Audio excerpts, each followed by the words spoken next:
Hello, fake sinners, and welcome to this week's meeting of the Sad Kids Record Society. I'm your host, Lilli, and I'm listening to everything. And I'm your other host, Adam, and I have also been listening to everything. But we'll tell you about that later. For now, let's drop the needle.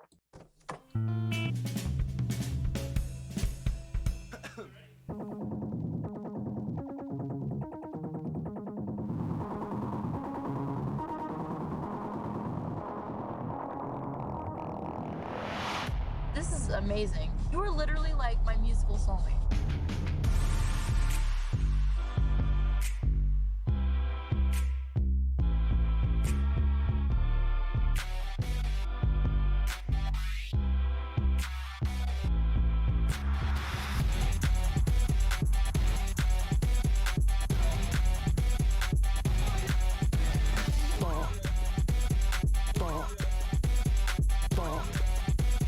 This is a bop.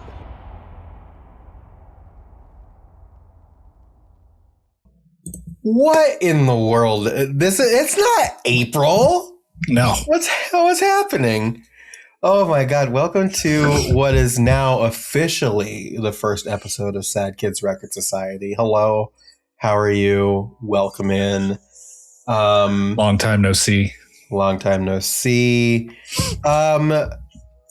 I don't know. I think we were just getting antsy. Yeah. A little bit. Our schedule, like we're very likely not going to publish another episode after this one.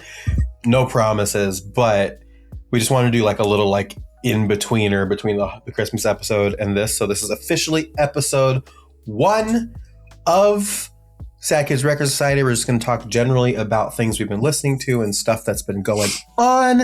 Again, I'm Lilli. That's Adam. You know us. You maybe love us. I don't know if that's true necessarily. But We'll just tell ourselves that you do. yeah. But yeah, it just felt like it's like, we haven't recorded in a long time.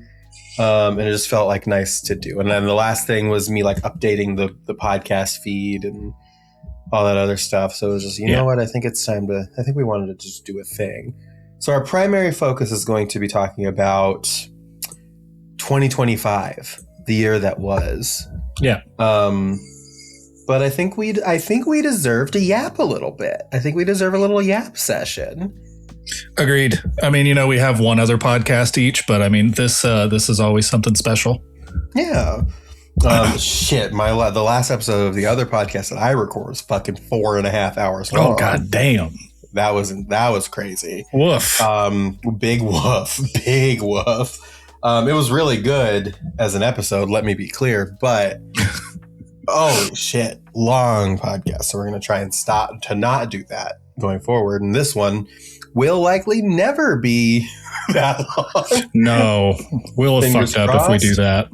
Like we did that on Gamers Addies, and I think that clocked in at like 3.5 hours, and it was still like, Jesus, holy shit. It's a lot of stuff. I think the first thing, and I think subconsciously the reason why I did want to do this, because I didn't want to wait to April to give this update, I need to talk about Whamageddon. Because you know what happened. Yep. The world doesn't know what happened yet. Yep. So I want to start with you. Did you lose Whamageddon this past I did. 2025 holiday season? I did. Do you remember when you lost Whamageddon? I'm pretty sure we were just like in fucking Walmart, like had just basically walked into Walmart. And it does not help that like I could get that at any moment because my kids also love that song and can just like at any moment during the month of December just start singing it out of fucking nowhere. And it's like, all right. Yeah. Well, singing it's fine if you hear the actual recording by Wham. Like that's the thing is like the rule, just the recording by Wham. So like a cover, like a weird, remix or something like that doesn't count. It's just the actual recording of Last Christmas by Wham. Mine was a bit of a heartbreaker.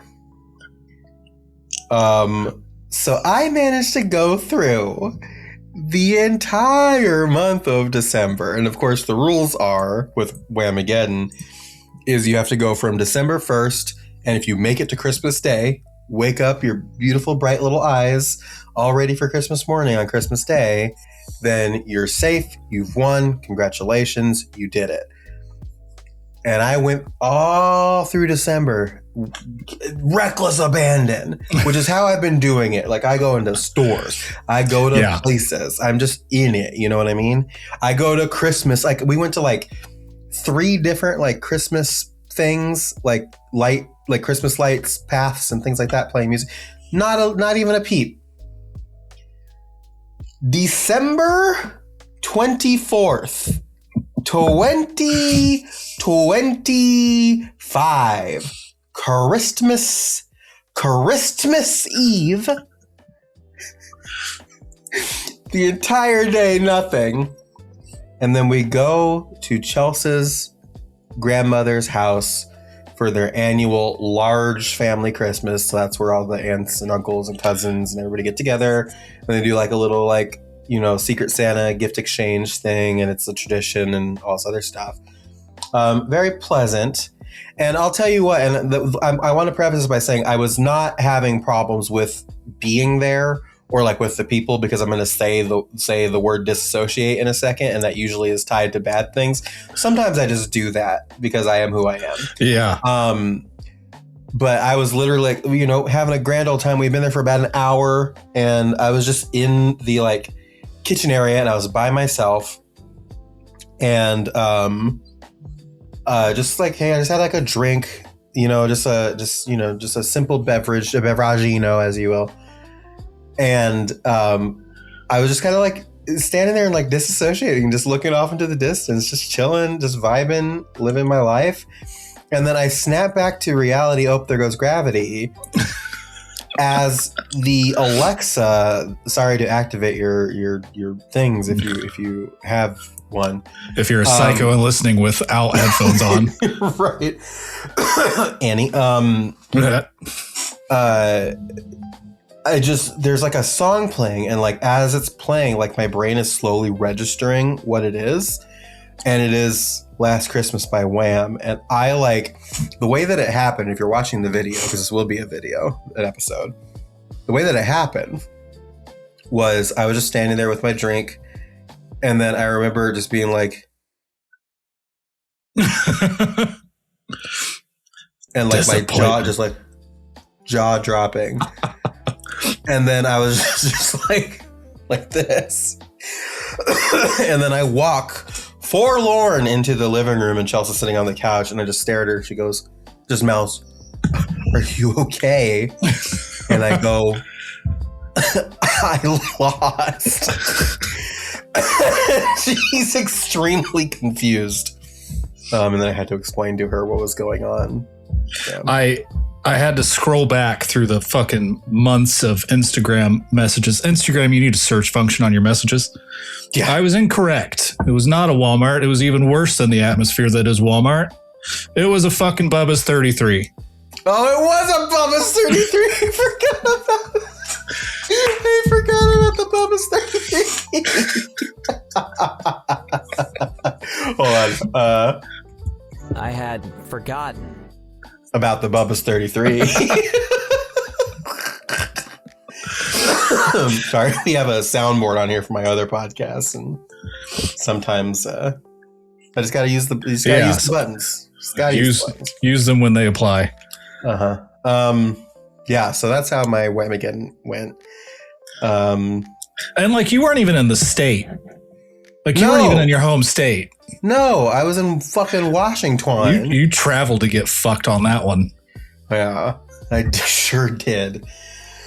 I don't know if I've talked to you about this, but we're going to be moving back to Washington. Yeah. Here in a couple of months. For various reasons, me and Adam have had very strange work-related things happen recently. I no longer work for Atari. Thanks, business. But aside from that, you know. Jesus. And I never actually did work for Atari. I'm comfortable now saying that I work for Electronic Arts, creators of Madden and The Sims, so the Atari bit is dead, just like my employment with them. Challenge Yeah. Man. Yeah, I still hate that news for you. Like, I know, of course, you obviously fucking do. You're the one that's hit by it. Yeah. But like, God damn. And to just be like in the industry and seeing it happen everywhere around you, and then finally it just like fucking comes in and it's like, damn. And it was one of those things where you're just like, no, our team runs pretty lean and we shouldn't be. And then it's just like, okay, hello.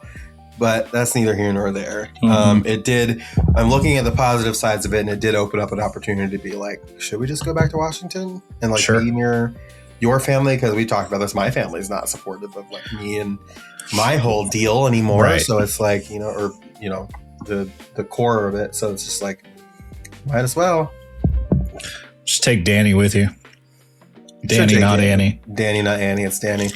If I could convince Danny and their wife to come with us to Washington, I probably would do it. Sure. I'd be like, right, let's go. Let's make this happen. Big things popping, little things stopping. You know what I'm saying? I really would, and this is like sincerely, I would. I think the main thing I'm gonna miss about living in Ohio is being near Danny and Colleen, because they are really, really great friends. So, I'm going to miss them a lot, but stay in touch. Yeah. We have reason to visit again. Yeah. So. That'll be good. Yeah. God, sometimes I forget, like the fact that even though I'm still doing a podcast, I forget how to do a podcast after I've stopped doing a podcast for such a long time. Because legitimately, it's been like 2.5 months since. Yeah, for this, yeah, which is kind of crazy. Here's a fun fact, a fun thing we can celebrate, which feels insane. So we're recording this on our normal day. It's going to be out. Let me pull up my calendar here. It's going to be out on normal day. So you're listening to this very likely on Tuesday, the 24th of February. This past Sunday, February 22nd, was my 1-year anniversary of transition. Hell yeah. Yeah, so I've been officially Lilli for a whole year now. That's wild. As you're listening to this, it is very wild. Time is fake. Yeah. So that's pretty cool. Well, happy transition day. I think that's probably what people would say. It's like a second birthday. Yeah. What'd you get me? I found some bras, and they don't fit me, so they might fit you. Well, we'll see. Are you sure that one of the females in your house will not be missing those bras? No, it's fine. Okay. Yeah. Cool. Great. Hell of a gift. Lightly used. Lightly. By who? By whomst? I tried. Okay. I bought one for, it didn't. Yeah. Sometimes you get a hell of a bargain at Goodwill and you've just got to go through with it. You just got to get the bras. You need to go and get fitted and you won't have this problem anymore. Yeah. Fuck. I want to talk about music a little bit. There's a lot. We made a post on our Instagram account, at Sad Kids Record Society. Yeah. Which you can go and follow. And I posted a couple questions of the day, but as this is kind of like a very delayed year that was 2025, I wanted to kind of talk about our like album of the year and some runners up and some things like that. We posted on there, what was your album of the year? And we would love to hear it and talk about it on the show. Actually, we can just consult the Instagram, which I'll pull up right now because we got a lot of responses on Instagram. And that'll double as our listener responses. Yeah. Really quick, could you imagine how inflated, or probably I'll even say deteriorated, our fan base would have been if we were to have At the Disco Pod as an Instagram account? Oh God. Because people are not Googling, they're Instagramming Panic at the Disco shit, and then you get all the weirdos in there that want all the Ryan Ross and Boyd bullshit, but like I just cannot imagine how weird the listenership would have become, or likely the opposite of people who don't actually listen. They're just like, oh, fuck your podcast, you don't know anything about Panic at Disco. Just because the internet. Yeah, fucking hate the internet. The internet was a mistake. We asked, question of the day. We posted it on 7 days ago, according to this thing. I don't want to fucking think about the date conversion right now. That's not my strong suit. Said, well, friends, it's 2026 and you've had a whole month to think about it. The world is insane. We persist despite it all. And most importantly, the Grammys have long passed. Now we venture forth with music. The question of the day is, what was your album of the year in 2025? And so we posted ours. Mine was Ego Death at a Bachelorette Party by Lilli Williams. Yours was Breach by 21 Pilots. Right. But I wanted to kind of talk about like what some of our runners up were and like other things. You said you listened to like 4 albums. Right. Yeah, it wasn't very many. New albums last year. So that's going to be good. Before we get into that though, I'll read some other people's here. We got 4th favorite listener, Aaron. Hey. Oh, well. Album Man's Best Friend Ultimate Breakup Album. I don't know. Who's that? That's the Sabrina Carpenter one, I thought. It is the Sabrina Carpenter. That's right. I need to get into Sabrina Carpenter, I think. Yeah, I'd agree with that. I watched a video of her doing the the Seth Meyers and a guest get drunk at a bar. Sure. And she is extremely funny. And I knew this, but I think I need to give her a more specific shot. I think my love of Olivia Rodrigo has been, well documented. Probably easily like interchangeable. And I don't mean to have that sound like derogatory or anything. Yeah. Just like I'm for the girls, you know what I mean? And that's like kind of it's been my entire life, but now especially. That makes sense. That thought process makes sense now. So I need to get more into the girlies, so Man's Best Friend, girl power. Yeah. Girl power. That was Aaron's. Lotus Add a Kid. I don't remember Lotus's thing, so it's Add a Kid from now on. Lotus Add a Kid. Lotus is also Ego Death at a Bachelorette Party. Shout out to From the Pyre by The Last Dinner Party. She's 2nd place. Dennis Wakeman. Wake. And God, that feels good. It does feel good. It feels good to do. Wake. Trying to remember. Music Maestro Kirsten also had Ego Death on theirs. I had a fun interaction with Annie on this one. Annie said, Clancy/Breach, don't make me choose, in all caps. And I said between Clancy and Breach, because one of those was Def 2024. And they said, oh, if it had to be released in 2025, then Breach. And then I took a screenshot of that and sent it in a direct message that says, you sweet summer child. Yeah. And then we had like a whole discourse about reading and everything like that. So it was great. So those are some of the listener albums of the year. So a lot of Ego Death, and then we had some 21 Pilots. Yeah. I really, really liked Ego Death. It is really good. Like it was really, one that was kind of hard to not put up there, but Breach. Yeah. Breach, I would say Breach would have been, if not for that album. Breach was definitely like my 2nd place very closely.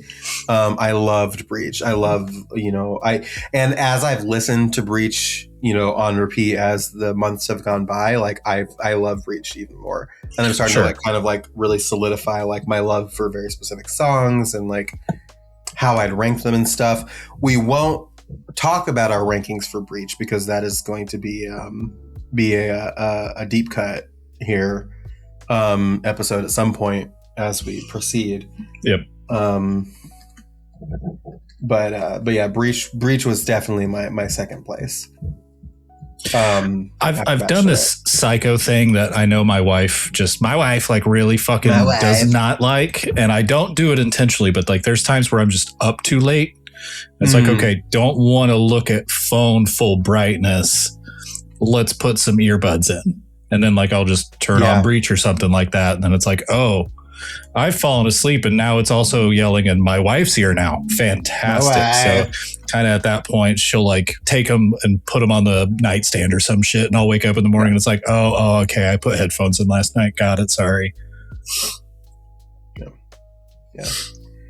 What would have been your second place album? Yeah, no, I really do think Ego Death would have been it. And I like the only thing that probably could have followed in third. And it's like a very, very surprising thing to me knowing how cold I was on it. But that Death of a Showgirl by Taylor Swift, like I was really not a huge fan whenever it first came out. And obviously like the Swiftie side of me was like, look, bitch, you're going to like it whether you don't want to. And I was like, fuck. All right. I guess you're right. I mean, like some songs on there I still can live without, but I don't know if it was just the fact that like Opalite literally got played everywhere. Sure. And then I would find myself like doing a stupid little shoulder sway every time that it's on. And I'm like, shit, it won. It got in me. But I think the video that she just dropped for that also is pretty funny. Like it's got a hell of a lot of cameos in it, but I mean, obviously that was this year, not last. So that's really not still doing a lot of the heavy lifting.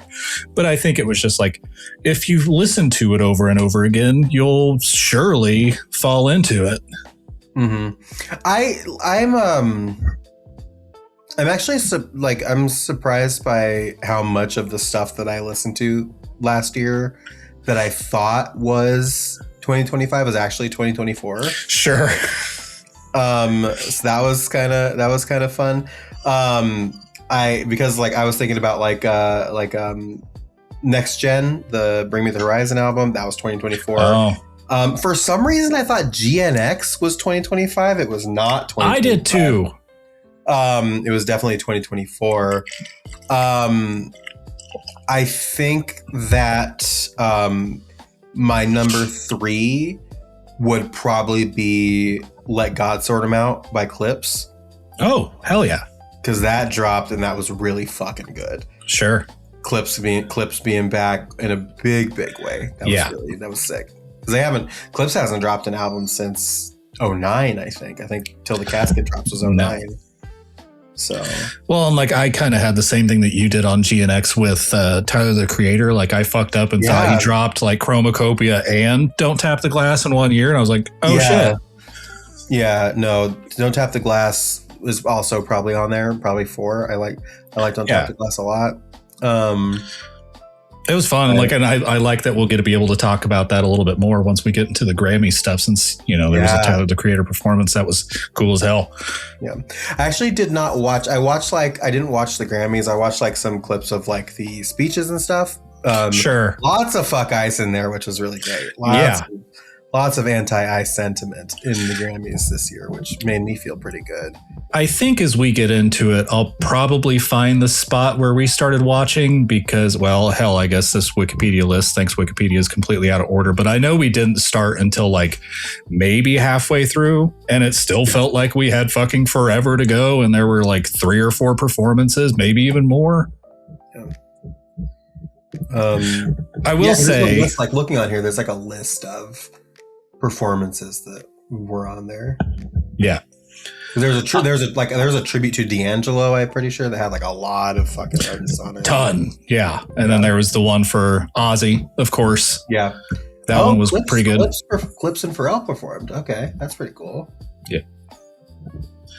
I was saddened by the fact that there was an AJR album that came out in 2025 that just really didn't jive with me. Oh, okay. You really like AJR. I really do like AJR. And they've got a new medley out that I think is just called Songs We Haven't Played in a While. And they just jam through songs they haven't played in a while. I've yet to listen to it. And it's kind of just because I feel burnt by this album that's like incredibly short on top of that. It is literally 5 songs. It is 5 songs. And most of them feel incredibly like repetitious. Oh, hello. Oh, Like it just Crypt Keeper? we do have a Crypt Keeper here on a special episode. Crypt Keeper sighting. Fucking kids. Game. Fuck. Yep. Well, it's just me then. Fuck me. All right. You got this. I believe in you. Our children, as they've gotten older, listeners don't know entirely, but we now have an 18-year-old in this house. That's fucking weird. That's But crazy. both are very good at either like last minute, same day, or day before reminders. And it's like, okay, cool, great. Yeah. I'm just so shit that I just miss.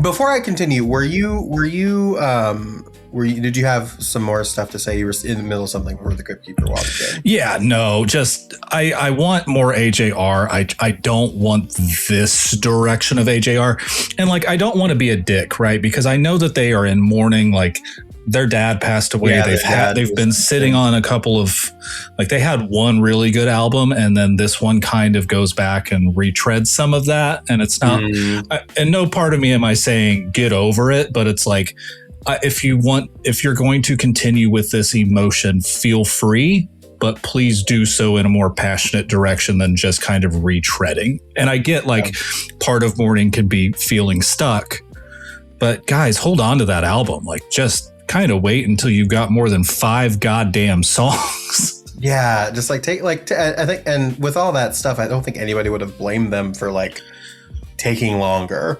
Right. You know? So yeah, very interesting.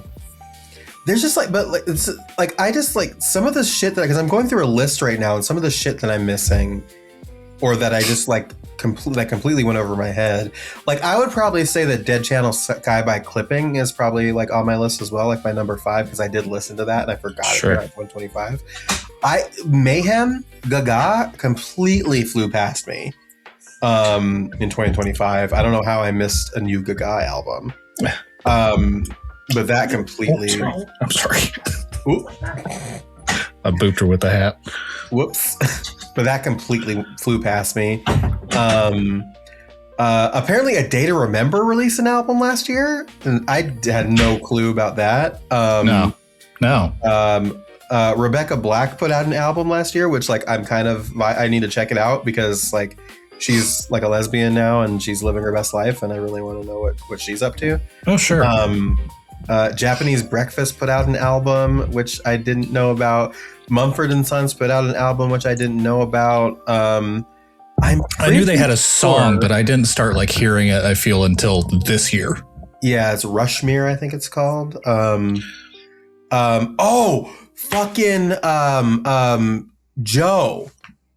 Keery. Oh, yeah, Crux. That's right. Yeah. I did listen. That's a good album. Okay. I'll check out that album. Crux is a really good album. So I would say that. I'm pretty sure the Lumineers released an album last year, if I'm not crazy, which I just might be. Let me see.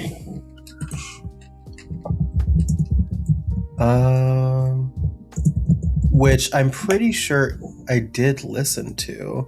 Yeah, Automatic came out in 2025, which I did listen to and I did like a lot. Okay. But again, that was like in the early, like there's just so like I listened to so much music. A lot of it was older. The Mars Volta put an album out. What? Oh, fuck. Are you kidding me? Holy shit.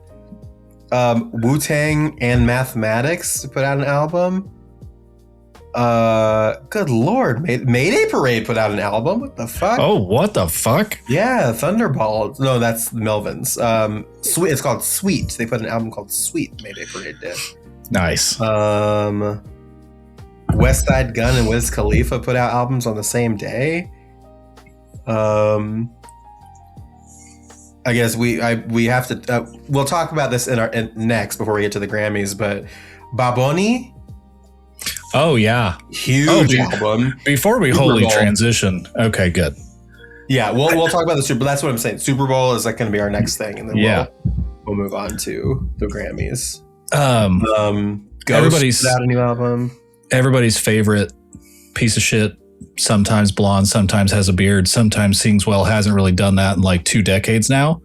Maroon 5 released a new album. Did they? Yeah, it sucked. I was going to say fucking that sucked. That sucks. Don't like that. And I mean, like, it's got features from Lil Wayne. There's SZA on there, and like the last SZA song that they did was semi-okay, and then like Sexy Red's on a separate song. Oh. Like, it is just the most weird shit. I think it's literally the one album that I listened to once with my wife, and we were like, never again. Pup put out an album. That's pretty cool. Propaganda put out an album. Oh, Man I Trust put an album out too. Damn. That's cool. Wiz Khalifa. Fire. Wow. Counting Crows. Just all right. Now we're just really going places. I even forgot The Head and the Heart, which is another one of my favorite bands, put out an album last year that I'm pretty sure I did listen to, but I need to go back and do that. Like, so much. Hey, listen to this. You'll never guess this next one. Back in May of 2025, Ali and AJ. Oh my God. Put out a new album. Yeah, if you can believe that. 2008 called. Yeah, I guess Sleep Token had an album out. That I remember. Yeah. Chelsea's more into Sleep Token than I am. I don't know if I'm sure. I wouldn't say I'm very much into it, but yeah. I don't know if I'm a big Exhibit X to the Z. What are you talking about? What is happening? He's out here pimping rides still. That's wild. Hinder put an album out last year.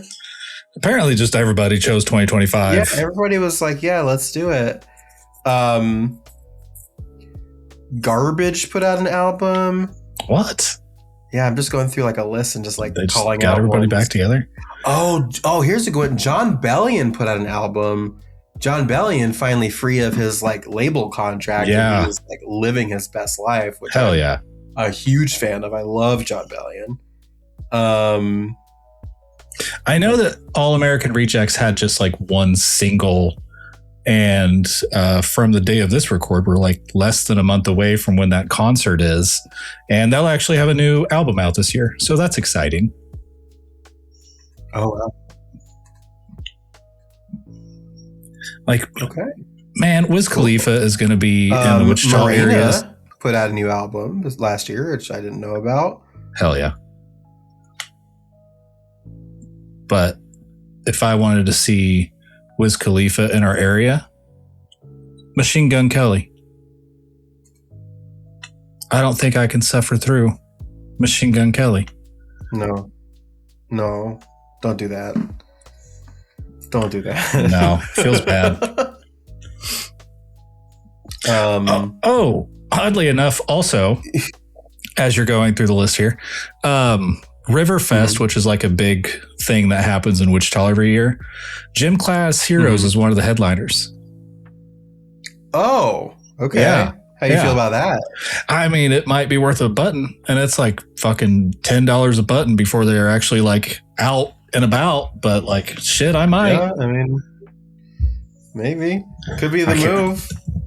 I mean, as long as they play like the good songs and not keep on keeping on, or the fuck that song was they called. just play that on a loop. They don't play anything else. Yeah, that's the only song I ever need ever again. And the Jacksons. The Jacksons will also be there. Yeah. Okay. And like then the five, the Joe Jackson clan. Yeah. Huh. Interesting. Let's Lord see. had an album out. I didn't listen to it. I should have. I didn't either. Like, it's just like shit that I'm just. Dropkick Murphys put out an album apparently. Yeah. Kesha. The one I knew. We got Kesha. What the Interesting. fuck? 2008 really did call. Guess where we are in the year? We're in July still. Oh, Jesus Christ. We haven't even gotten to the second half of the year. I'm just scrolling. We got Raekwon put out an album. Tyler the Creator, We Knew About Don't Tap the Glass. Madonna apparently. I'm good. 1988 called now.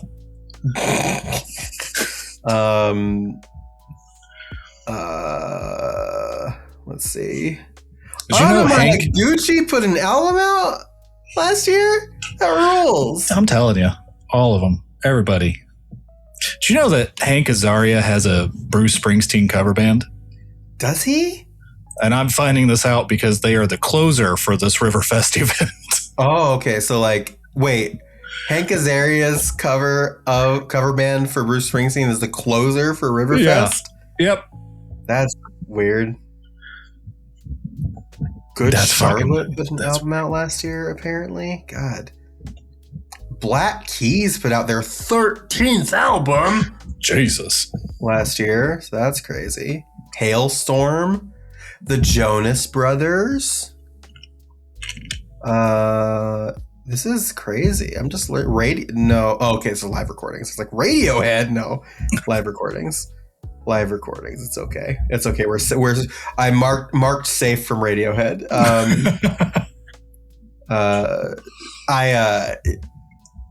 I like Radiohead, but I'm pretty sure that Tom York is a Zionist. But whatever. Chevelle put out an album. I'm good. Yeah, me too. Joey Valence and Bray put out an album last year. Like them. TikTok, I found them on TikTok, and they're kind of like, if you don't know who Joey Valence and Bray are, they did like rap. They're rappers, and they went viral on TikTok, and now they're releasing albums. They say they have very heavy Beastie Boys vibes. Oh, nice. Yeah. Rise Against put out an album last year. Damn. Yeah. 2 Chainz. Deftones put an album out last year. What the fuck? There was an Earl Sweatshirt album that came out. We got a Hot Mulligan in there. We got a Kid Cudi in there. Damn, I didn't know Kid Cudi came back. Yeah, me either. Adam, we got a Soulja Boy record in 2025. Oh, god damn. We got a Soulja Boy sighting in 2025. That's crazy. I wonder if you get one with every single one of his fake Game Boys that he sells. Not the Soulja game. It's like a real fucking U2 on an iPhone situation here. That's crazy. We got a 3 Days Grace in 2025. Yeah, original singer came back. Yeah. I say that like I've listened to it. I just know that he came back. Yeah. Let's see. We've got the Hives. John Oates of Hall & Oates fame put an album out here solo. We got Sabrina Carpenter in there. I didn't know. Let's see. I'm just kind of like scrolling through and trying to go quick. The Biebs put an album out, which the Biebs lost a lot of money on his Bored Ape NFT. I don't know if you saw that news today. I did not. He spent like $1.3 million on this Bored Ape NFT years ago, and it's worth like $12,000 now, which is still like way more than it should be worth. But yeah, he lost a lot of money on that. Disgusting, quite frankly. Let's see. Between the Buried and Me and Dance Gavin Dance put out albums last year. Fucking Dance Gavin Dance. Apparently Ed Sheeran had an album out last year. Starset released an album last year too. That's crazy. I like Starset a lot. I Prevail had an album last year. I'm trying to read like all of like a lot of like the old school like bands. Sure, yeah. 2008 just keeps on ringing. Yeah, it was. Speaking of which, Motion City Soundtrack put an album out last year. Yeah. See what else we got here. This is going crazy. We're in September now, so I think at this point, like sunk cost fallacy, I just have to make it to December. Another album is at the podcast. Didn't Doechie's album come out last year? Oh, it had to have. I mean, it was nominated, so it had to have. Well, fucking Luther was nominated, and that was 2024. So I don't know if that necessarily. I guess that's true. Let's see. Fuck rules, I guess. I guess it doesn't fucking matter. It's like whose lines it anyway? Everything's made up, and the points don't matter. Let's see. No, Alligator Bites Never Heals 2024. Wow. Okay. Yeah. Let's see. August 30th of 2024, even. Like, goddamn. Yeah, that was like mid. Yeah, well, it was around the same time that fucking Luther came out, or GNX came out, so whatever. That Olivia Dean album did come out in 2025, though. She got Best New Artist. Nice. Got a Young Thug album in 2025, apparently. God. Thugger out here releasing some new shit. That feels like something I can't say. Thugger? Yeah. Probably Probably because not. it's like one of those things where it's like that's what his nickname is, and people call him that, and it's not offensive, but like you saying that seems it'd be very weird. Why don't you try it? Try it. I don't know if I can. I mean, just drop it. Just hard drop it, I guess. I mean, it is with the hard R. It's not Thugger. It's Thugger. That's It's Thugger. true. It's Young Man. Thugger. This feels bad. Yeah, we can move on. It's like I can't even talk about Winnie the Pooh characters anymore. The world's so devastating. Oh, Tigger. Yeah, that's a problem. Yeah, like I said, Dodie put an album out, which I love Dodie. I didn't know about that. I need to put more reminders on artists that I like, because like Apple Music will tell you when a new album comes out by somebody you like. So I need to like mark more people. Oh, that feels bad. Yeah. Let's see. We're kind of getting into Khalid. I don't know. I've never know how to pronounce it. Khalid. He put an album out last year. I kind of fell off Khalid, but maybe I should go back. Yeah, I feel like fucking Yellow Card. Are you crazy? Wow. Even before 2008. Yep. All Time Low put one out. Let's see. Gucci Mane. Gucci who? Gucci Mane. Shout out my fella Gucci. Have you seen that video of Lil Wayne? No.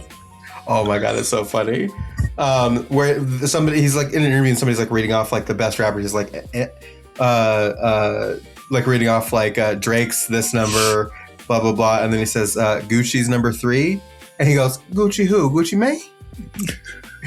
And he's like, Gucci's on there, Eminem's not on there, and he said, yep. He's like, well, shout out my fella Gucci, but he did not say fella. No, I bet not. One of the funniest videos I've ever seen. So I'll have to put that in the show notes. There was a new. I forgot there was a new Tame Impala album last year. Yeah. I thought that said the Academy is, which was going to be even crazier to me. But I took some transliteration there. Oh, Tame Impala is the reason that Dracula song exists. Damn it! What Dracula song? Oh, here, hang on. I'll send it to you and you can listen to it after the podcast. It's I don't know if I want offensive. I don't know if I want to. I don't think you probably should. Drop this in the show notes too. I bet people will really love it. I don't think you probably should. Florence and the Machine. Oh, it started playing. Hold, please. Oh, please don't. Offensive. Oh no. Okay. Oh no. I was thinking about that. Didn't like Ronnie Radke and Marilyn Manson release a song last year that was dog shit? Oh, probably. I think they toured together too, so that's just like shit on shit on shit. Ugh.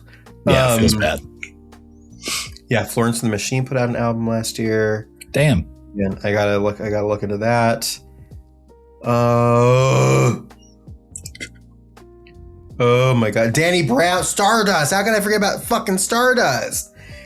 God, Stardust might be above Clips for me. Stardust was fucking good. Danny nice. Brown. Ooh, that was a good album. Let's see. Portugal the Man put an album out. That's right. Wow. I did listen to some of that. Let's see. Five Sauce put an album out. 5 Seconds of Summer. That's wild. That's wild. I didn't know they were still together. We got a fucking Cheap Trick record last year, Adam. What the fuck? How? I don't fucking know. We got a new Devil Wears Prada album out there. I went to the mechanic. I should have said something. I went to the mechanic today. I took Chelsea's car in to get an oil change and some other stuff. And the guy that was talking to me and that I was dealing with had a Devil Wears Prada tattoo. Should have been Hell like, yeah. I'm friends with the original keyboard player.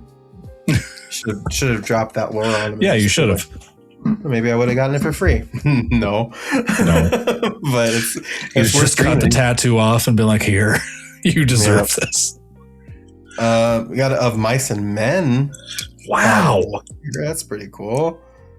I think I don't know if we gotta cancel Of Mice and Men. At this point, all these old bands, I don't know if they've done something shit or not. That's fine. Wale had an album last year. De La Soul had an album last year. That's wild. Yeah, that's why I couldn't be excited when you said like all-time low, because I think like there's just been more and more off-putting news that's come out about that band. Yeah.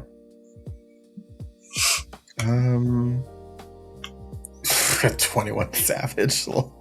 Lol. 21. Okay. 21. You know who we didn't get an album from? Who? Panic at the Disco. We did not get an album from Panic at the Disco. Thank fuck. I don't know.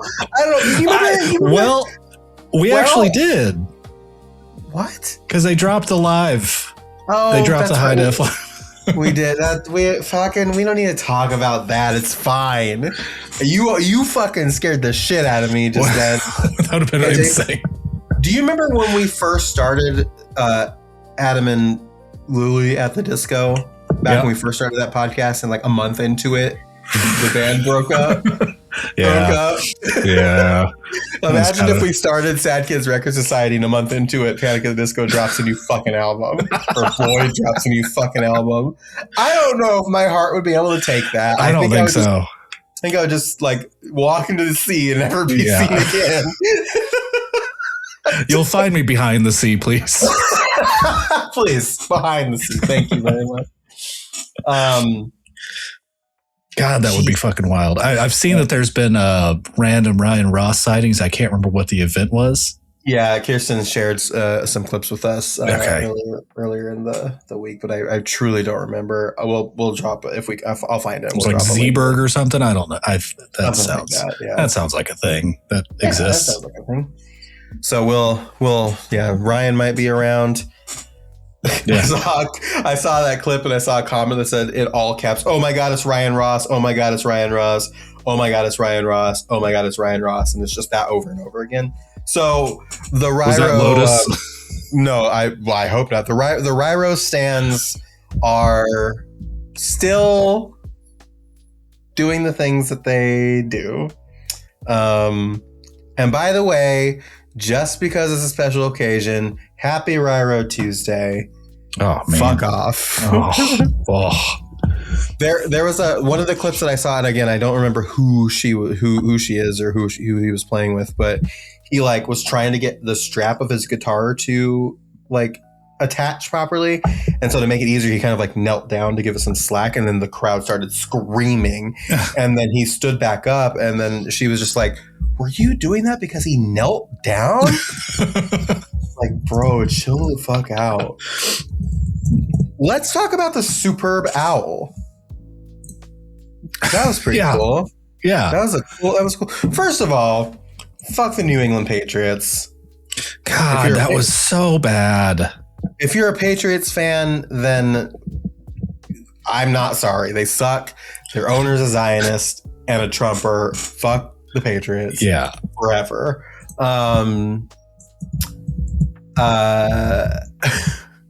The Seahawks won, which like by extension, so my in-laws, like their entire family are Seahawks fans.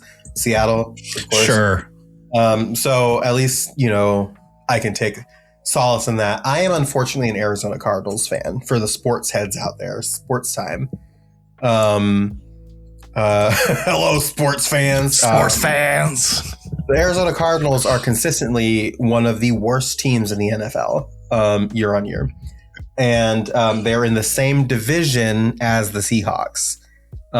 So in theory, I shouldn't be happy for the Seahawks, but I am. So sure. Yeah, so the game for me was good because the Patriots got stomped, but that fucking halftime show, God, what a show. That was that was a great show. I'm sorry, I didn't experience this. I actually turned the channel over to the Turning Point Super Bowl. Please don't even make jokes about that. Just seemed like a better experience for somebody. Yeah. For somebody like me, dude, definitely a better experience. Somebody rip one.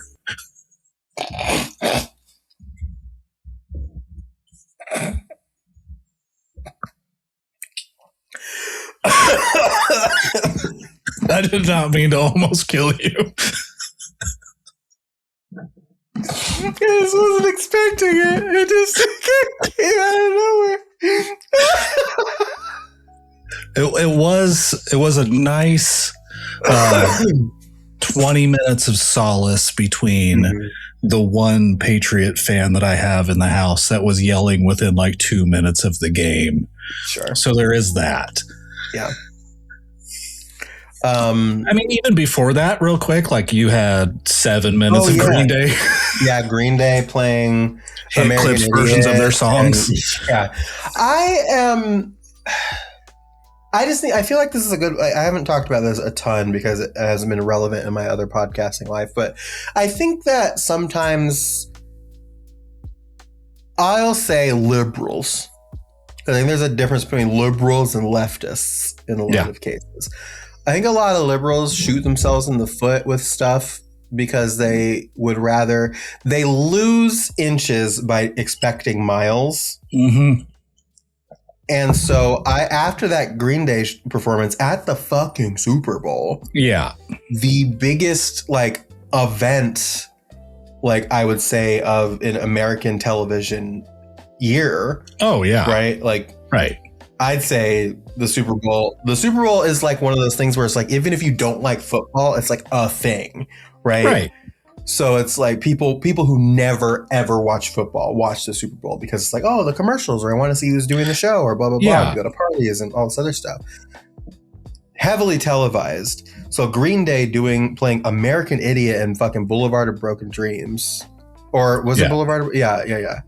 And they did Holiday. Like they did Holiday. Yeah, Holiday. They did all of them, I was thinking about Holiday.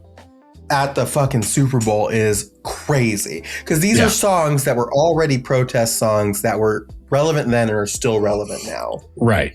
But they were like the liberals were upset that they didn't like scream "fuck ICE, fuck Trump" at the fucking Super Bowl when like, as cool as it is that the NFL is like bringing Green Day on and like doubling down on Bad Bunny and all this other stuff. Like they're still a corporation and they don't want to get fucking like slapdashed by the administration. Yeah. And then there are probably agreements in place that if Green Day broke, like they would get sued into oblivion and probably lose.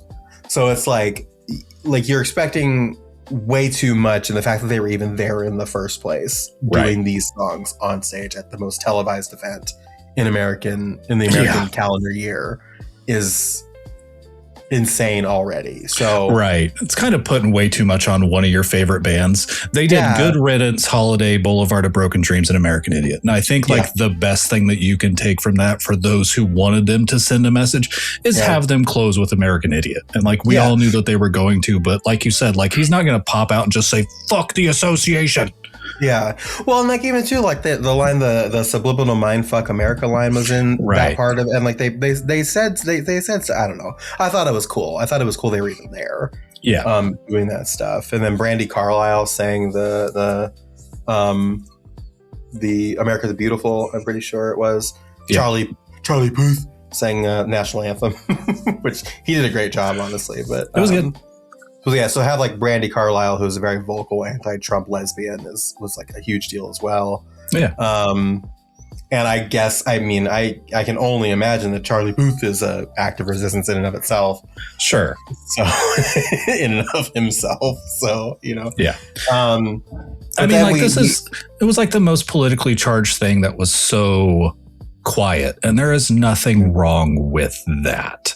Yeah. It's if you want the stage to say those things, you have the Grammys, which does not have that level of attention because most people are just going to say, oh, it's the fucking Grammys, who cares? Or the Oscars. Like you can do the same thing at the Oscars. I guarantee you at the Oscars, it's going to be all fucking anti-AI and everything. Pedro, Daddy Pedro is going to be up there doing his thing. I know he is. You know what I mean? At the Oscars. So it's like, you'll get your moments. And we definitely got plenty of moments at the Grammys, but this wasn't necessarily about that. And then we get like one half of garbage football that was mostly field goals. And then we get Baboni. And I love that. And I can't not say Baboni like that. And I reserve the right to say it like that because I am Hispanic. So I do get to reserve that right. So and then Baboni shows up. And it's like, so the thing that I love recently is like last year, Kendrick's performance was very like unapologetically Black person in America. Yeah. And it was unashamed and they let him call Drake a pedophile on national television and it was amazing. Right. This year, Bad Bunny, it was unambiguously, unapologetically Latin. Yes. And it's like, yeah, that fucking rules. And again, I don't know anything. It was actually really funny. So my aunt messaged me and we were talking about it because somewhere during like the third quarter, my grandma called me and we were just talking. She was like, I didn't really like that performance and my grandma is Mexican, by the way. So to be clear. So I didn't really like that performance. Like, what didn't you like about it? I was like, I thought the visuals were really nice, but I didn't like how they were all shaking their booties like that. Like, if you're and making all those weird motions, if you're talented, you don't need to do that. It's like, okay. So I was messaging my aunt about that. Her middle child is my aunt.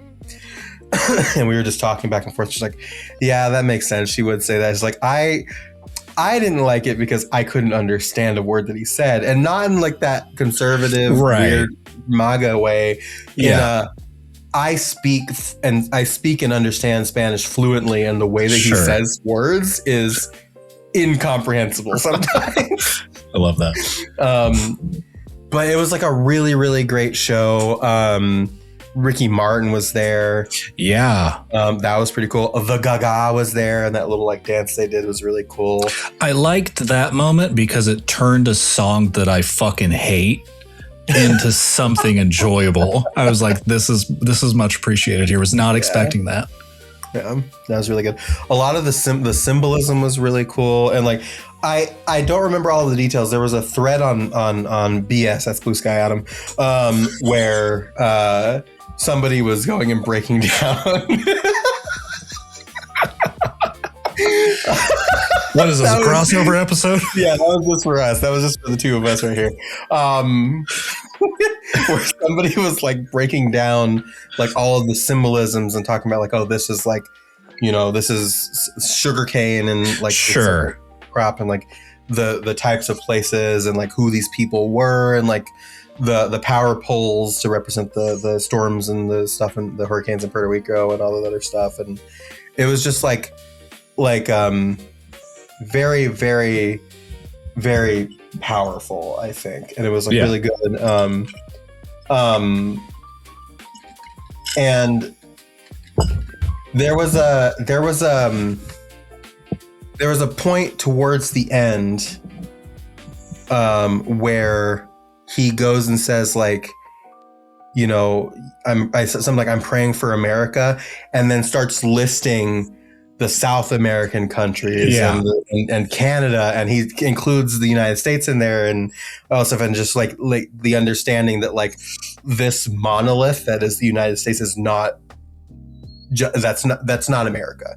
Right. It's a larger part of what is considered America, and like going through and like saying all these like South American countries and shouting out Mexico and all this other stuff. And it was like very cool. And then on the screen behind him, the only thing more powerful than hate is love, which is fucking amazing. From his Grammy speech. Yeah, from his Grammy speech, which he did talk about. The Grammy speech was just like what a great message. Like, and then of course all the conservatives just like, oh, it was demonic. And so it's like, you're going to like on the screen, it says the only thing more powerful than hate is love. And you're going to say it's like, bad.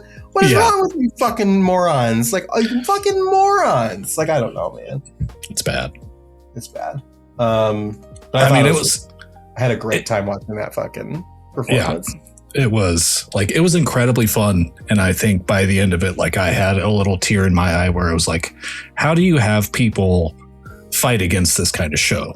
Where it's like this, I get it, but I get it that you find it different, but I get it also that asshole, you're watching from the comfort of your couch, fucking mute it. Go get leftovers. Go do fucking anything else. Who watch cares? The fucking Turning Point USA Kid Rock halftime, Real American halftime performance. Fucking just, you don't have to watch it. It's fucking stupid. I mean, literally, you can be doing anything else for those 20 minutes that you could probably find more joy in, but probably not because you're a piece of shit anyway. So who knows what you find joy in? It was great. I mean, and I will be one of those people that's like, I didn't understand every word that came out of his mouth with my single semester of college fucking Spanish. However, it did not make that sight like any less fucking incredible. No. And it didn't matter because the thing, like, you can recognize the symbolism and the intensity and like the passion and the fun that went into it. Like, you don't need to understand the words to understand the message. Right. And I think that's an important thing, is that like language is such an interesting thing that like you don't necessarily even need, like, language is not just spoken, language is visual, language is a lot of things. Yeah. So it's like, you know, it was a very easy to understand, easy to parse message, and I thought it was wonderful. I mean, you know, maybe next year they'll just have some asshole up there doing like interpretive dance to nothing, and then be happy about that. Like, you don't get what you want. Yeah. And I mean, like, that Ricky Martin sighting was fucking impressive. Like, to just see him on a screen again was crazy. Pedro Pascal, like, popping up in the little hut, just like dancing. Yeah. I think Jessica Alba was there too. There were a few random. There were a lot of little guest spots. Apparently, like, that was a thing that he did on tour, was like there was like a casita at his shows, and like there was like a celebrity that showed up to like dance in the casita at all the shows. And so that was a callback to that moment from his tour. Yeah. Which I thought was pretty cool. But Pedro Pascal, Jessica Alba just kind of being there. I love that. The wedding that was happening was a real wedding. Yeah, the real wedding. That's crazy. Really, really cool. I can't remember the little boy's name, and it wasn't actually him. For a while, people were reporting like that was the little 5-year-old boy that got kidnapped by ICE, basically, and then got returned to his parents. There was a part of Baboni's performance where he he comes in and he gives this little boy his Grammy to hold on to, and that was an actor, but definitely meant to symbolize that boy that got kidnapped by ICE. And thankfully he is back with his parents, but that fucking insane. Yeah. That can even happen. Yeah. But yeah. So I mean, like lots of references, lots of callbacks. Yeah. His voice alone, I think, was entertaining to listen to. Mm-hmm. He kind of has one of those voices that if he just did all of the things in that recording, like while just reading the alphabet, I would surely still be as entertained. Mm-hmm. WWE's own Bad Bunny. Yeah, God, I hope he doesn't go back to WWE. They're teasing a program, like, I don't know if teasing, but there was a rumor floating around for a little while that they were going to do a program between Bad Bunny and Logan Paul in WWE. Oh, God. Like, please don't do that. Please don't. That sounds like the most internet level of volatile bullshit. Benito, I beg of you, if you listen to this podcast, please don't do that. But yeah, it was really good. It was also kind of like unapologetically queer as well. There were a lot of close-up shots and extended shots of like dudes grinding on dudes and like all of those, like that was like very cool.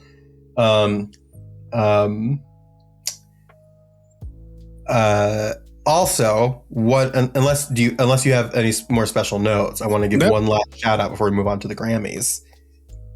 Shouts out to the Bushes, dude. Because those Bushes were just people in bush costumes that were just kind of standing there and doing their thing. It's like, that was hardcore. It was like you saw them move once in the beginning and then they just never did again. Which is just like very funny. Very, very funny. Yeah. So, shall we talk about the Grammys? Let's do it. So, the Grammys were on February 1st, and a lot of stuff happened. So I have a list here of, this was the year that they introduced the best traditional country album because they were salty that Beyonce won best country album. Yeah. That's you have a whole fucking show for that, for the record. Yeah, fucking who cares? I'm just gonna read the list of performers here. So we had Apete by Bruno Mars and Rose. Yep, I liked that song. That's a catchy song. I think I liked it the first time. Apete. But it did get overplayed quite a bit. Yeah. Sabrina Carpenter played Man-Child. We had a melody of Best New Artist. So we had the Marias, Addison Rae, Cat's Eye, Leon Thomas, Alex Warren, Lola Young, Olivia Dean, and Somber playing some of their songs in like a melody. My wife fucking loves Somber. I don't know. I don't think I know of them. I think I've heard like maybe 2 Somber songs, and it's like, okay. Oh, it's a single person. That was a band. Cool.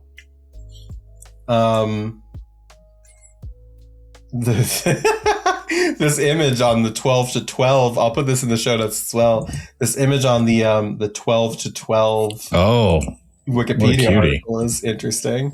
Yeah. Very awkward. Justin Bieber, the Bees, played Yukon. Lady Gaga played Abracadabra. Yeah, so we must have started watching like right before that Yukon performance. Okay. And it was incredibly interesting to kind of see everything that he had done on stage. Mm-hmm. Because like to set up a drum machine or basically a recording machine of him strumming the guitar a couple of times, very like, while also just being very, not to go back to the previous artist, but somber and not really saying anything. And then I can't. And it was like that for like a good 30 seconds. And then he finally starts the song and it's like, okay, so Justin Bieber's really trying to outdo himself on this one, which is great. But Justin Bieber, you're always still going to be Justin Bieber in our hearts. Yeah, he lost those millions of dollars on the 4 days and he was like, I got to do something drastic to right, yeah. Bruno Mars and the Hooligans performed I Just Might. That was entertaining. I'm not a huge Bruno Mars fan, but that was entertaining as hell. Yeah. He is a good performer. I will give him that always. We were in the Discord for my other podcast. There was a bunch of people in like the sports channel just talking about the Super Bowl, and when that performance was going on, somebody was like, "Oh, Gaga's here. Where's Bruno Mars' ass? I know he's around here somewhere." And then we kept on making jokes like the abuela in the stand that was giving out the food was Bruno Mars in disguise, just like all this other stuff. Tyler, the Creator, and Regina King performed I Thought I Was Dead and Sugar on My Tongue. Like it was so cool. Like I know. God damn. I Thought I Was Dead. It said contains elements of like him in there as well, which is really cool. That was fun. And then like the complete transition that almost happens between that and Sugar on My Tongue. Like he walks into a different set and it's just a whole different performance entirely. I thought that was incredible. And like Sugar on My Tongue isn't even my favorite song from that album, but like here it was like, okay, yeah, no, this is the spot that you performed this song. Yeah.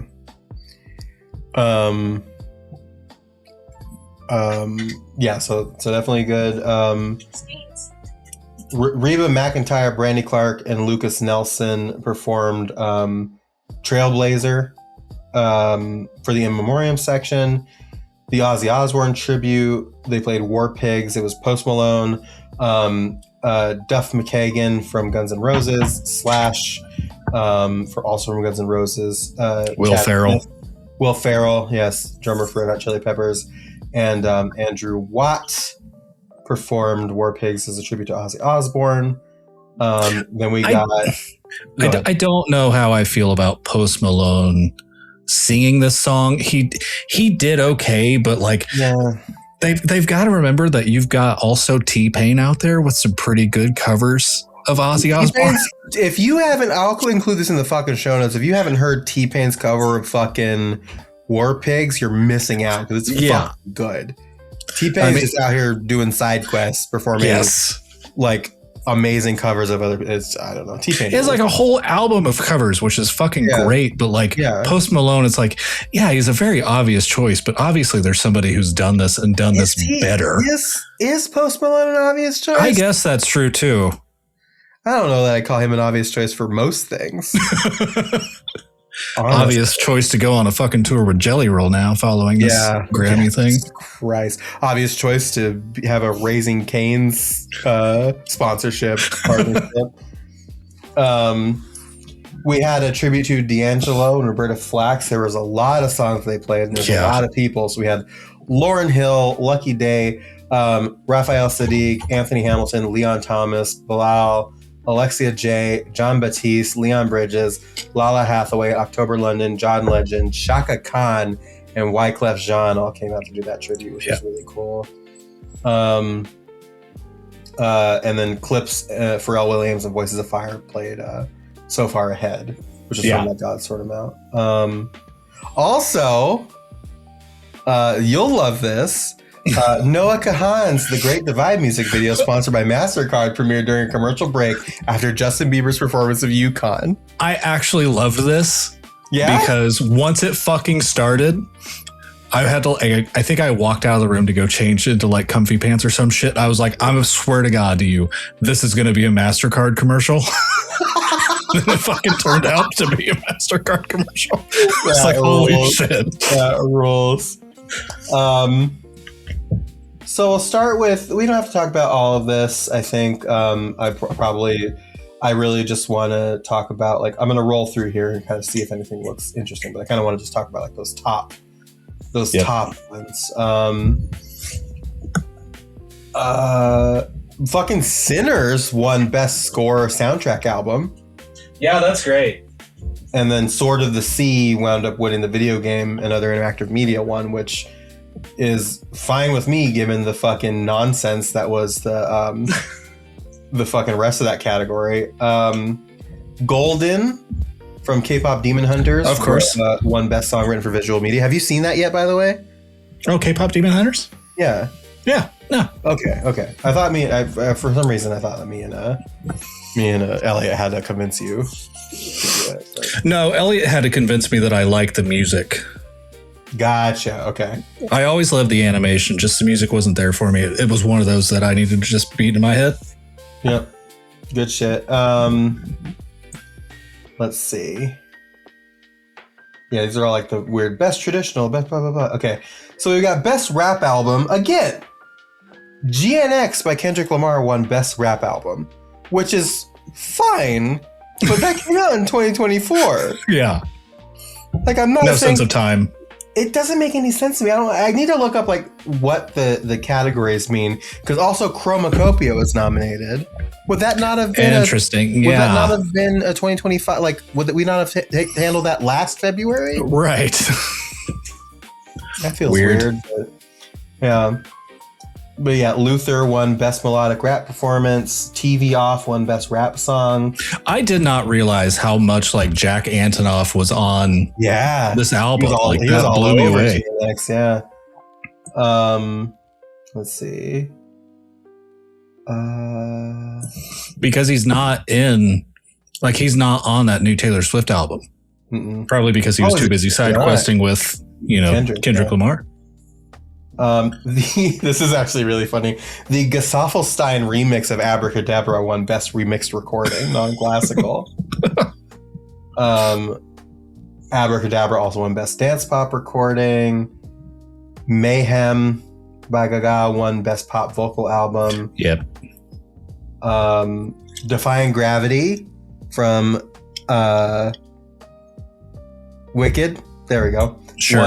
Won Best Pop Duo Group Performance, which again, Defying Gravity was from Wicked Part 1. Yeah. Which was not 2025. No. So that's another weird one. Well, and it's interesting too, like here, Luther isn't nominated, but 30 for 30 is. Like, that's strange. That's very strange, but whatever. And we have Best New Artist, so Olivia Dean won that one. Song of the Year. So I'll read. We had Man-Child, which was Sabrina Carpenter. We had Luther was nominated. We had Golden from K-Pop Demon Hunter was nominated for Song of the Year, which is good for them. See them again in 2029, I guess. Yeah. DTMF, Baboni was in there. Apatu by Rosé and Bruno Mars was in there. Anxiety by Doechii was in there. Abracadabra by Gaga was in there. And what wound up winning was Wildflower by Billie Eilish. Oh, hello. Is that Stains? That is a Stains. Spade Stains. Yeah. Oh, Olivia, that was so cute. Yeah, I saw your post about that. You got Stains' spade, and now Stains is way more cuddly. Yeah, she's pretty chill now. Yeah, and thankfully, no more fucking frantic yelling. But yeah, so Wildflower by Billie Eilish won Song of the Year. Then we had Album of the Year, which again, we've got some weird ones in here. So the Album of the Year for 2025, Chromacopia, Tyler Creator, GNX by Kendrick Lamar. Yeah. We've got Mutt by Leon Thomas, which is another 2024 album I'm discovering.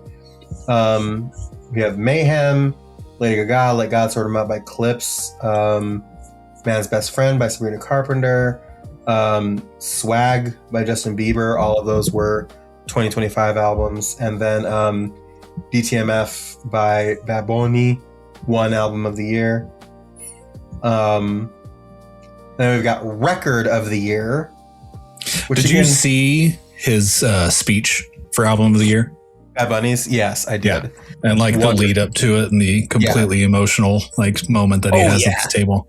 Wonderful speech. I fucking love Bad Bunny. Like it was great because there were times during that like the host, it was Trevor Noah, I believe. I believe it was Trevor Noah. I don't know. But like he sat down with Bad Bunny at one point and was like, yeah, let's talk about the Super Bowl and the Super Bowl performance. And he's like, no, like I'm not going to give you a little tidbit. Yeah. And like he was like, and then Trevor just started like singing songs out of nowhere. And then he sang like a little bit at the end. Right. That was cute. It was good.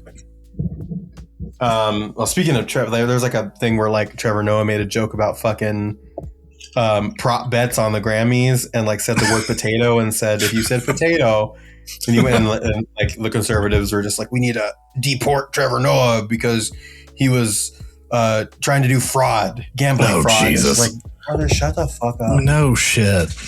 Here's my question. Okay, so the foremost they call these the four, like the big four. So we have Best New Artist, Song of the Year, Album of the Year, and then Record of the Year, which are all singles. Yeah. So what's the difference between Song of the Year and Record of the Year? And why, despite the fact that they're basically the same category, but then they have like weird differences. Like why did Luther win Record of the Year, but Wildflower won Song of the Year when they were both nominated for both categories? Like, I don't understand the disconnect there. Maybe a record exec or somebody from RIAA, fuck the RIAA, could tell us. Got it. What's happening there. We wrote it into the new contract. We sure did. It's kind of like, when you've got the fucking Oscars as well, because you've got Best Movie, Best Film, whatever they're going to call it. Yeah, Best Picture, yeah. Best Director, Best Screenwriter, and Best Editing. And all four of those can have a different person win. Yeah. Meanwhile, all of that together. That makes more sense to me than song and record being Sure. two different things. You know what I'm saying? I think it does until you get to the point where like you have maybe like 7 people per, and like this 7 matches this 7, and then like 6. I about said 6, 7. 6 of those 7 are in this one, and then you've got like 5 in here. So you've got 2 that are left off the other ones, and it's like, what the fuck? Hell yeah, there it is. Love it. I found this at Sheets. They were selling it at Sheets, and I got one. I got Chelsea like a little like cute like card and like a little like statue, like nothing too crazy because we don't really celebrate Valentine's like that, but sure, you know, just something like cute and stuff. And I got all of that at a different place, and I happened to need to go to Sheets for something, and I was like checking out, and they had it by the checkout, like the self checkout. I was just like, fuck, so I had to get her one. So I got her this like 7 plushie keychain. But anyway, well, so I'm looking at here. Well, so now that I'm looking at this here, I wonder if it's just like a bigger production thing. Because I'm looking at this, no, because it's the same fucking number of people. Yeah, like they've changed. You've got Subway here by Chapel Roan. Oh, wait. So it looks like, okay, so I think that Song of the Year is specifically for the songwriters. Record of the Year is for the songwriters and the production. Okay. So it's like it's like holistic. Whereas I like can get behind Song this. of the Year is just for the songwriters. Sure. All right. So, this makes sense. So that tracks with me now, because I was going back and forth between the names they have underneath it, and that I think that might be the difference. It makes sense, but it doesn't mean I have to fucking like it. Yeah. But yeah, so we had Apatow was in there for Record of the Year. The Subway by Chapel Roan was in there. Abracadabra was in there. Wildflower, Anxiety, Manchild, DTMF, and the winner was Luther. Which again, I don't fucking understand why all these 2024 things that you'll never be able to explain that to me in a way that satisfies me as an answer, because there's no, like, I don't understand why there's no reason why. Okay, so now I'm curious because I need to go back to the 67th awards and just be like, yeah, because Not Like Us was in there. I don't understand. No. Because, like, I can sometimes see it with movies, not so much like big artists like this, because, right, like, they'll make a movie in 2024 and it doesn't actually get distributed until 2025. Like, that sits kind of in a gray area for me, but one that I can understand. Well, so it's like the cut. I understand cutoff periods, right? Like, sure, if a movie comes out in like just like mid-December, right, and it counts for the 2026 Oscars that cover 2025, like I get that, right? Or like Game of the Year or something like that. Like I get that. There at some point, like there should be a cutoff, right? But because you need the time to like review all the materials and stuff like that, right? But not fucking May 2024. Yeah. Let me see. I'm gonna Google.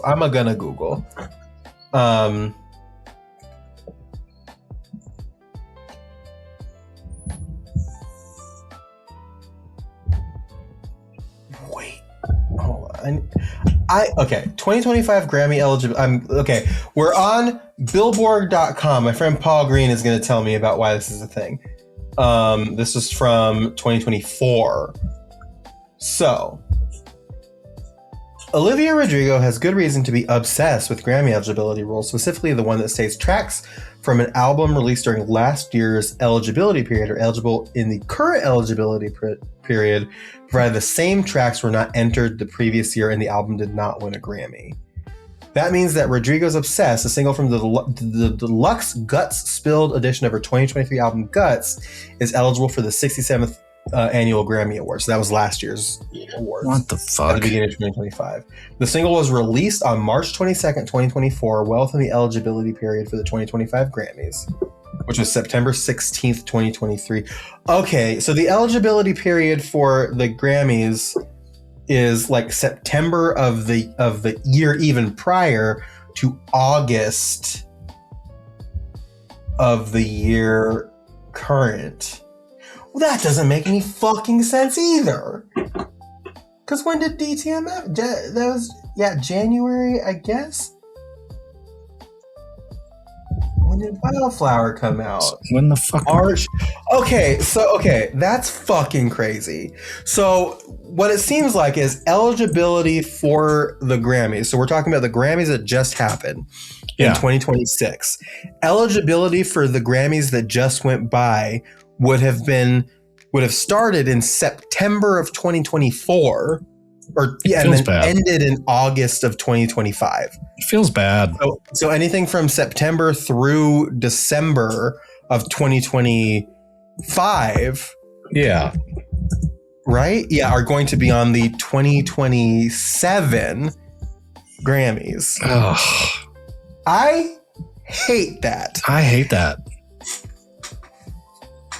Like December the latest, like December to November should be your window. I think believably, the window could be from January through November, and anything in December goes on the year following. Yes. And I think that makes sense to me. Not fucking September 2 years previous to August. Yeah. What the fuck is that? Doesn't make any goddamn sense. I don't like that bad. at all. Ugh. Mm-mm. I hate that. Okay, so that was the Grammys. I didn't watch them. I watched clips. I watched speeches. I watched performances. But yeah, which is kind of like watching the Grammys for the most part, really. I mean, yeah. What are people doing when they're watching the Grammys? They're likely just like scrolling through their phones and looking up when the flashy things happen. I know what I did, and I don't believe that I'm only speaking for myself on this one. I truly don't think you are. Adam, I'm as we approach the end of this episode, the first episode of Sad Kids Record Society, this will be labeled number 1 in the podcast feed. So hell yeah, the first one. I want to take a quick break and then jump into a section that I'm going to call from now on the Sound System. Hell yeah. Where we talk about the things we've been listening to in the week that was. Hell yeah. It was going to be a little bit more broad for this episode because it's been a while and all this other stuff. It's been a while since I could. So we're going to take a quick break and then we'll be right back with that. Sounds system gonna bring me back up. Yeah, one thing that I can't depend on. Sound system gonna bring me back up. Right, one thing that I can't depend on. Try to describe it. So I'm not expecting you to have an answer for this because I think I did spring this on you. So it's okay if you don't have like an answer. Sure. I want to talk about two songs that I've been listening to that I think are really good, and then an album. Yeah. So the first song is a song called Wristwatch by Thesaurus Rex. All right. Really good. It's like very like I'm listening to it right now. I've got it bopping in the background. It's very like upbeat. And it's like one of those ones where it's like it's very upbeat and very like dun dun, like very strummy, very guitar forward. But like the lyrics are a little bit like, oh, interesting. Like very like kind of like the opening lines of this song are: ambushed by a metaphor, my watch fell off my wrist, through a sewer grate and landed in a stagnant pool of piss. It sent me reeling to the surface. I was gasping like a fish. I was grasping for a purpose at the edge of the abyss. So that's like the first bit of the song. So you can kind of assume there. So that was a really good song. I'm pretty sure these aren't like 2025 songs. I have to look and see. What, sure.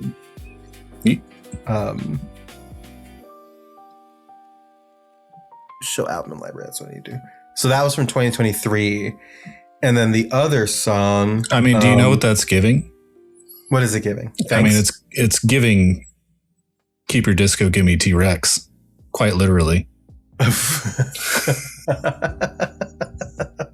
It definitely does not sound like it. I'll tell you that much. Then there's a song here from 2017 called French Class by Half Noise.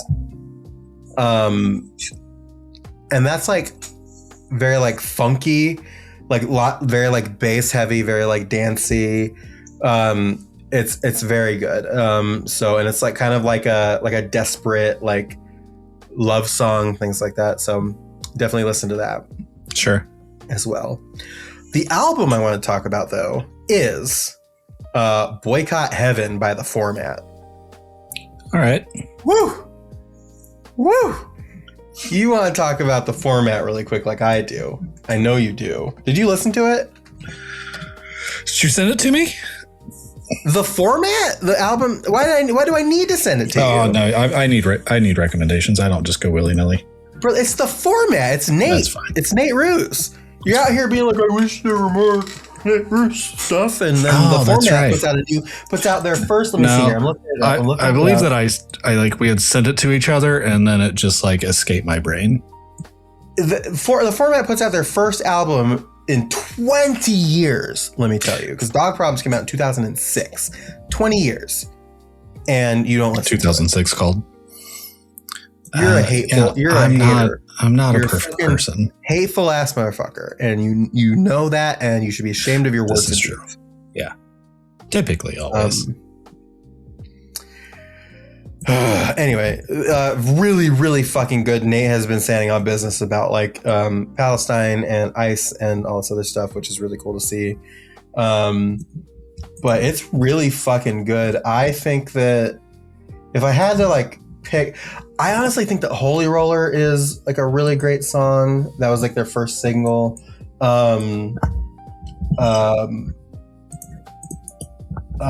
Where I Belong and Human Nature are also really good. Like it's a really, really good album. So if you haven't listened to Boycott Heaven yet, all right, a 20-year return to form, I think is what I will say. It's very much like, yeah, very good. I was joking, I was like, I keep on like begging for a fun reunion, but it's just like in some ways a Format reunion is even better to me.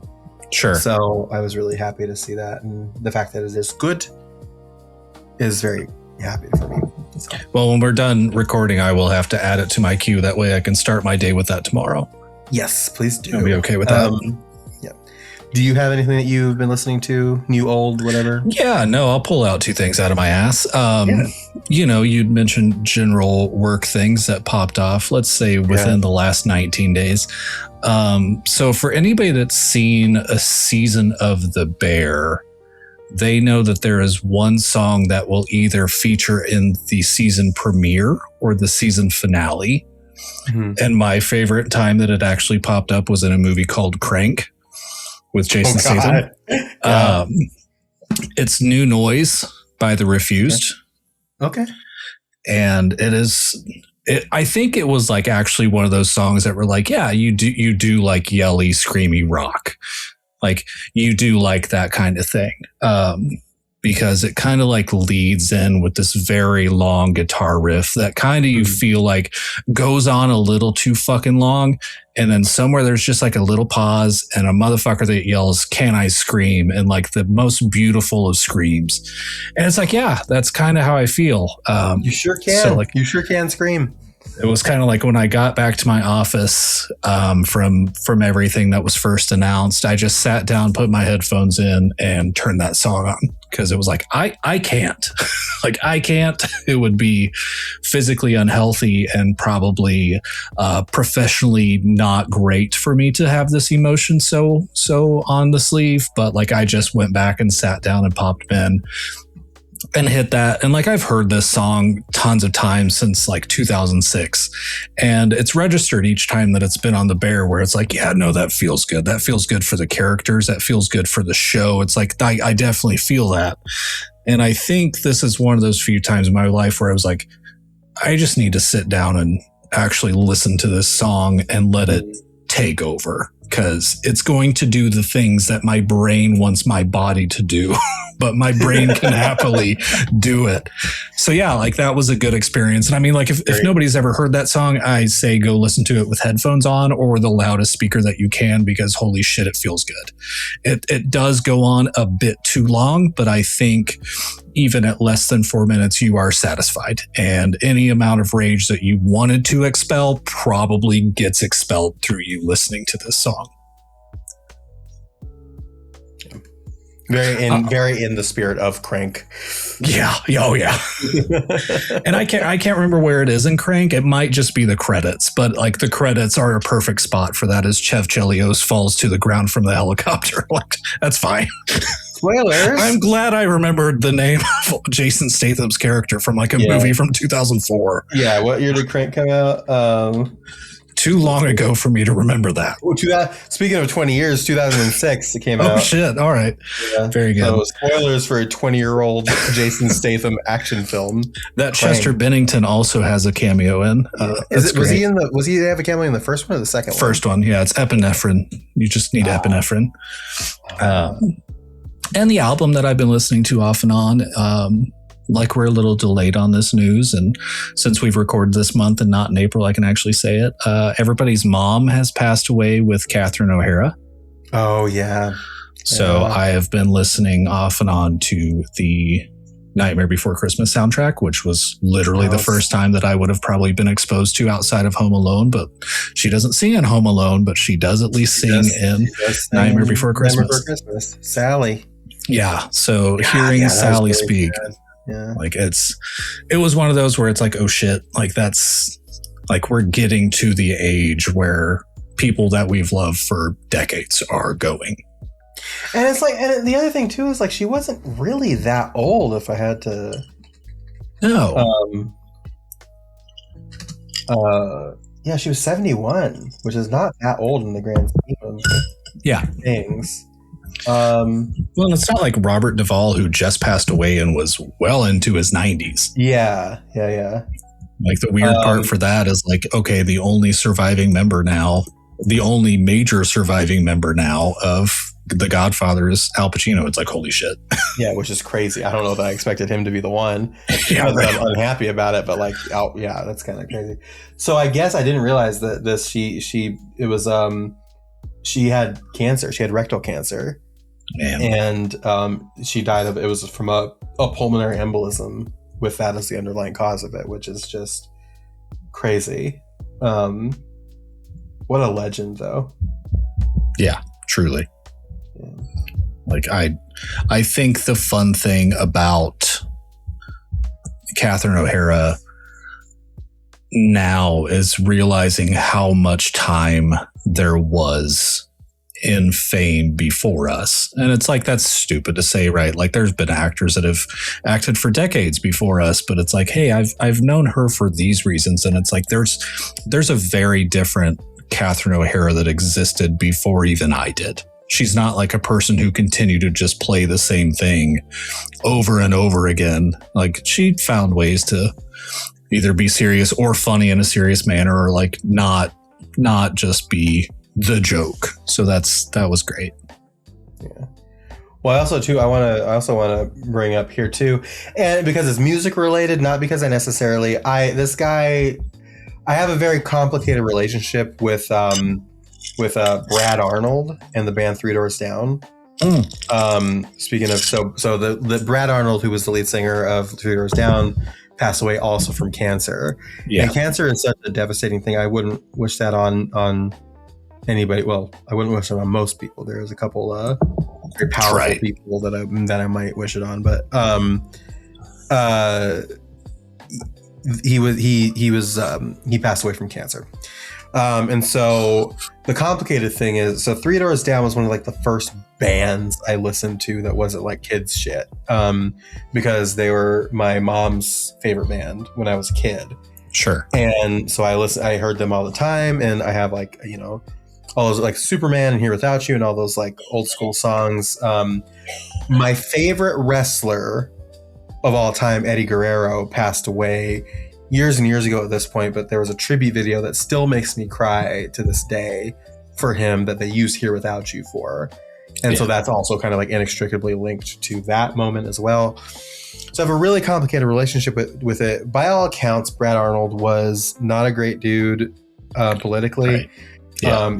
3 Doors Down performed at Trump's original inauguration in 2026. Yep. And then in 2024, you know, Brad posted some MAGA stuff on his Instagram and things like that. So it wasn't like he made a mistake in 2026 or 2016 and then figured out the shit sucked and it got better, like he remained that person. Yeah. So it's one of those things where it's just like I'm not necessarily sad about it, but I did want to bring it up because like Three Doors Down is kind of formative for me as far as like figuring out my own musical tastes and things It's like that. not my time. Apparently it was. Well, damn. Yeah. I don't know if you saw, like I posted on Facebook that there is one very good World of Warcraft machinima that is done to Here Without You. And it takes like a human character that transitions into the life of an undead character trying to like find the person that he loved. I'm not going to say that people should go watch this or seek it out, but if you're a fucking nerd, you might enjoy it just because like it's actually pretty well done. But it was what like the one thing that I could tie that song to, that aside from just like generally liking the song, I guess, as much as one can like some of these songs. Sure. I also want to make sure too, like a lot, and this one is not necessarily like a music one, but I do want to bring it up because like we've had several deaths this year, and they've unfortunate deaths. The one that got me recently was James Vanderbeek. Yeah, that was just last week. That's rough. Yeah, rough, and he was very young. Again, cancer again was the reason why, which is just like, God, come on, all these people passing from cancer and stuff like that. And it's like an indictment because he was posting on GoFundMe, right, to like raise funds for his treatment. And it's just like the fact that, you know, like it's bad enough that regular people have to do that to fund their own medical stuff like that. But it's just like, you are famous. You are famous. And it's a really like, if even famous people like can't afford to have healthcare in this country, how the fuck do we stand a chance? Yeah. You know, it's just like, God, that's fucking terrible. But it's bad. He He also was like a really good guy for you know, everything we've heard. And obviously like a big Dawson's Creek fan. Yeah. Over here, at least I am. I love Dawson's Creek, but yeah, so that's kind of sad. So not music related, but I did want to bring it up. So yeah, some kind of I mean, like, it's wild too because he was only like 48, and I feel like he had already dealt with several years of this. So I think to even get to the point where he was is a great testament to how that man could fight. But holy shit! Well, like that was one of the things too about it that was kind of crazy was that like for all intents and purposes, for everything that I heard, like he was doing good. Yeah. So I don't know. I think that's like the most fucked up thing about cancer is like you can see somebody like one day and say, okay, you've got this. And then you can see somebody the very next day and it's like, oh, no, your body doesn't. Yeah. Suddenly it's just back. I think that's like the thing. Right. That's what like everybody gets really excited about remission, as they should be. But then remission is just like not a guarantee that it won't come back. It's right. Just like, fucking shit, dude. So. Yeah. I don't know how to segue out of this part of the podcast to the end of the podcast. Welcome to the end of the show. Oh. It's the end of the show now. Ow. Exactly. See? Perfect. We did it. Here's the cool thing. So Alessio Summerfield, my other partner in crime on my other podcast, who made the theme song for this podcast, is working on some like interstitials and stuff that we can play, like, you know, transitions into our segments and things like that we can play. Yeah. I mean, where you said we should take a break. Yeah. Well, it's not going to, we're just going to have like a regular like transition beat this time. But because I asked him to do this and then I gave him a deadline and then he said, okay, I can do that. And then I was like, you know, we should record an episode in February and release it as a surprise. And so I didn't want to be like, hey, actually, can you do this in a week? Yeah. So for the next episode, we're going to have some new transitions from Alessio. But for the time being, you just got us singing awkward songs about transitioning out of talking about sad things. So that's fine. It could still be that. Who knows? It could still be that. Follow us on the things. So we're on YouTube. If you want to see if you're listening to this on audio only formats and you're just like, hey, I wonder what Adam and Lilli look like right now. You can go on YouTube. Well, Sad Kids Record Society on YouTube to see that. Adam, looks like. I think I think a fun fact right now is that we're both pretty dark.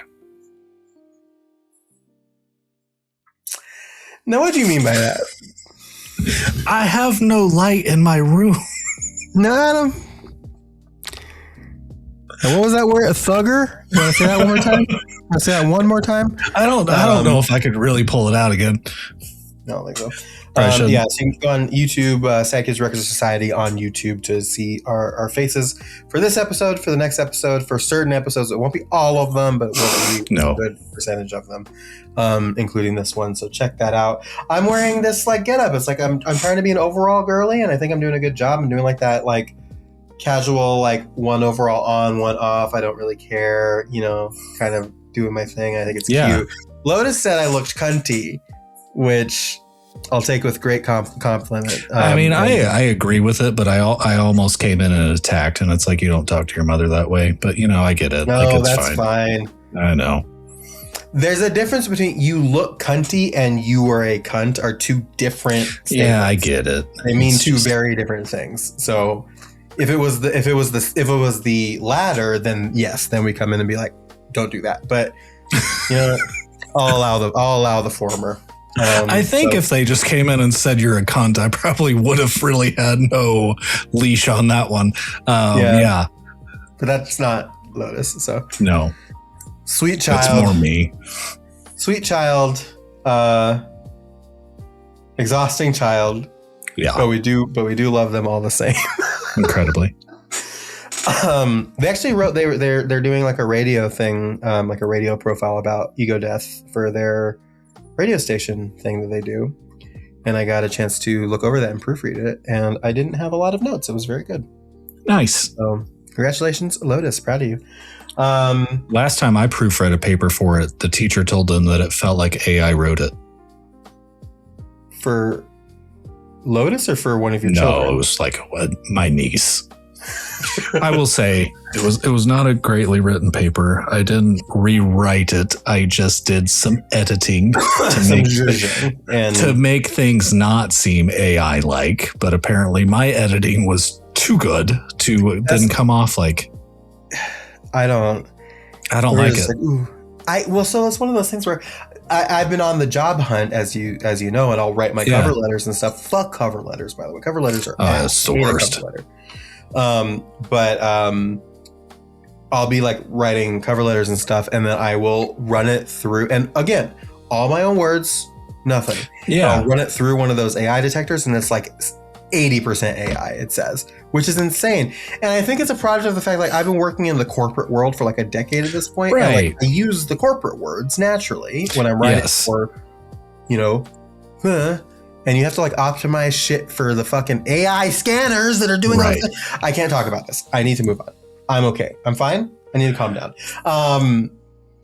So YouTube, Sad Kids Record Society. Also Instagram at Sad Kids Record Society. Follow us on there. We're going to post things on there over time. We've got references now for this episode to post pictures of and stuff. I'll probably post that picture of Somber that we talked about. Like, I don't know. We'll see. So check that out. And then you can follow me on the web, on the old World Wide Web, the www. Yeah, the worst thing ever made. Yeah, linktree.com/Liliana Dawn. That's where you can find all my links. What about you, Adam? Oh, yeah. No, nice. I think mine's Mr. Cropes, Linktree, whatever, Mr. Cropes. I'm not going to tell you how to spell it. I don't have consistent spelling of Mr. Cropes anywhere online. No, sometimes there's... I get confused because sometimes it's MR Cropes and sometimes it's Mr. spelled out Cropes. Yeah. Try both of them. Find Try both of them. I believe in you. And then we'll go from there. But yeah. Same as we always say, if you want to follow us, please message us because, bots be out there. There are certain places where you can just follow us and it's fine. But like Instagram and stuff like that, like we both have our Instagrams locked down because no thanks with the bots. Nope. But if you send us a message, we'll look at it. It's not that we don't want you to follow us, it's that we are trying to protect ourselves from bots. So just let us know where you came from and we will allow the follow. So, it's weird that for the existence of the internet, there have still been young, hot singles in my area that want to meet me in fascinating ways. Yeah. That's why I'm locked in. That's why I'm locked in. Crazy. I hate that. That's crazy. Like going to Above 33. Yeah, Jesus. Yeah. So there's all that stuff. We will be, again, I don't think we're going to record any new episodes between now and when we said the show was going to come back. This is just like a clever little surprise that we wanted to do. Maybe, maybe not. Who knows? But at the very least, we will see you in April. Until then, I declare this meeting of the Sad Kids Record Society closed. Love you, bye. Love you, bye. Did I listen to pop music because I was miserable? Or was I miserable because I listened to pop music?